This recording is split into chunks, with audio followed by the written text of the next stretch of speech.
24 ఏళ్లుగా ఒక మిస్టరీగా మిగిలిపోయిన దివంగత సినీ నటి ప్రత్యూష డెత్ కేసు గురించి దేశవ్యాప్తంగా ఇప్పుడు మళ్ళీ చర్చ మొదలైంది.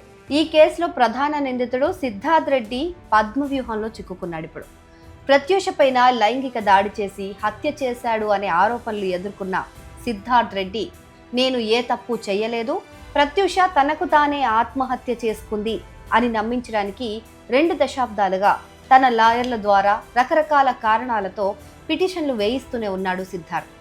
వాటిని కోర్టులు ఎప్పటికప్పుడు విచారిస్తూ కొట్టివేస్తూ వాయిదా వేస్తూ వచ్చాయి. అయితే ఇప్పుడు ఇక సిద్ధార్థ్కి ఉచ్చు బిగుసుకున్నట్టే కనిపిస్తోంది. ఎందుకంటే దేశ అత్యున్నత న్యాయస్థానమే సిద్ధార్థ్ రెడ్డి పిటిషన్ను కొట్టివేసింది. అంతేకాదు, ఇంకో 4 వారాల్లో పోలీసులకు లొంగిపోవాలి అని ఆదేశాలు కూడా జారీ చేసింది.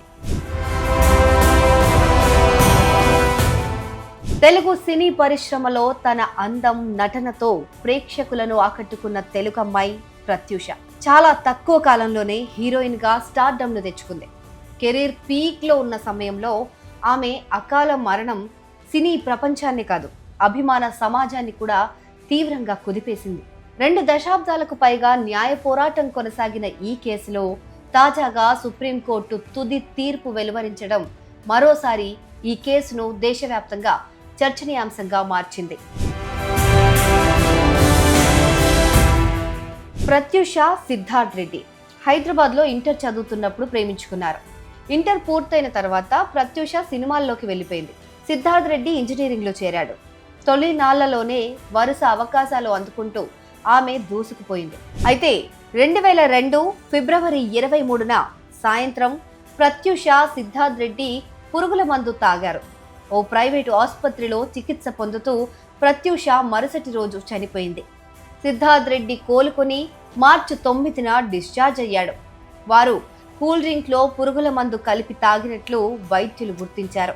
ఆర్గానోఫాస్ఫేట్ కారణంగా ప్రత్యూష మరణించారని, ఊపిరాడకుండా చేయడం, మరణానికి ముందు ఆమెపైన లైంగిక దాడి వంటివి జరగలేదని రాష్ట్ర ప్రభుత్వం నియమించిన 3 వైద్యుల బృందం నివేదిక ఇచ్చింది. తన ప్రేమని పెద్దలు అంగీకరించకపోవడం వల్లే ఆత్మహత్యకు ప్రయత్నించినట్లు సిద్ధార్థ్ రెడ్డి చెప్పారు. అయితే ప్రత్యూష తల్లి సరోజిని మాత్రం అప్పట్లో వెల్లడించిన వివరాలు కేసుకు కీలకంగా మారాయి. బ్యూటీ పార్లర్ నుంచి బయటకు వెళ్లిన అనంతరం కూతురు చేసిన చివరి ఫోన్ కాల్ గురించి ఆమె గుర్తు చేసుకున్నారు. ఆ తర్వాత జరిగిన పరిణామాలు చాలా మిస్టరీగా మారాయని చెప్పారు. పోస్ట్ మార్టం సందర్భంగా గొంతు వద్ద కనిపించిన గాయాలపైన కూడా అనేక అనుమానాలు వ్యక్తమయ్యాయి. అయితే వైద్యుల నివేదిక ప్రకారం లైంగిక దాడి జరగలేదనైతే స్పష్టమైంది.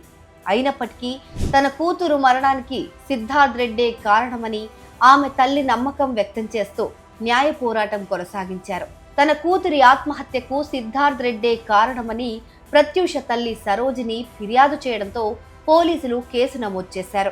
దర్యాప్తు అనంతరం ప్రత్యూష ఆత్మహత్య చేసుకునేలా సిద్ధార్థ్ రెడ్డి ప్రేరేపించారని నిర్ధారిస్తూ ఆయన పైన పోలీసులు ఛార్జిషీట్ దాఖలు చేశారు. ఈ కేసు విచారణ వివిధ దశల్లో కొనసాగింది. హైకోర్టు సిద్ధార్థ్ రెడ్డిని దోషిగా నిర్ధారిస్తూ జైలు శిక్ష విధించింది.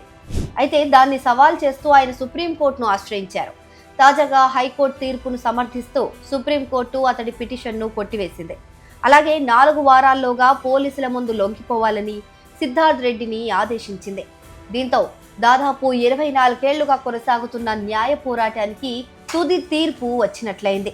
ఇన్నేళ్లుగా కోర్టు మెట్లు ఎక్కుతూ సాక్ష్యాలు, వాదనలు ఎదుర్కొంటూ సాగిన ఈ కేసు ఇప్పుడు సుప్రీంకోర్టు తీర్పుతో కీలక మలుపు తిరిగింది. న్యాయం కోసం ఒక తల్లి చేసిన పోరాటం, ఆమె చూపిన ధైర్యం అనేక మందికి స్ఫూర్తిగా నిలిచింది. ప్రత్యూష అకాల మరణం తెలుగు సినీ పరిశ్రమకు తీరని లోటు. అయితే ఆమె జ్ఞాపకాలు, ఆమె కోసం సాగిన న్యాయ పోరాటం ఇప్పటికీ ప్రజల మనసుల్లో సజీవంగానే ఉన్నాయి. ప్రత్యూష చనిపోయినా ఆమె అందం, అమాయకత్వం, చిలిపితనంతో కూడిన నటన తెలుగు ప్రేక్షకుల మదిలో శాశ్వతంగా నిలిచిపోయాయి.